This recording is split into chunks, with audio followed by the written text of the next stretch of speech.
Ang Bermuda Triangle, na kilala rin bilang the Devil's Triangle, ay matagal nang nababalot ng misteryo at kaguluhan.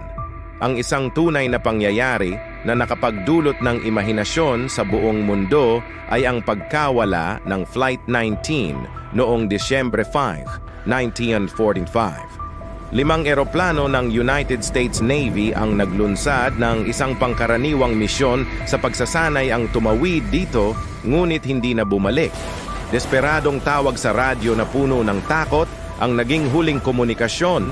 Walang anumang bakas ng mga eroplano o ng 14 aviators ang natagpuan sa malawakang operasyon ng paghahanap at pagtulong.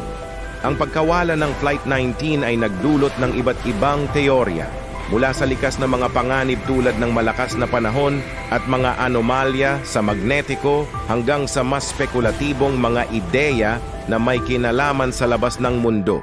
Hanggang sa ngayon, ang misteryo ay nananatiling hindi nahuhulugan na nag-iwan ng malalim na mga tanong at nagpapalakas sa patuloy na pananaliksik tungkol sa mga lihim ng Bermuda Triangle.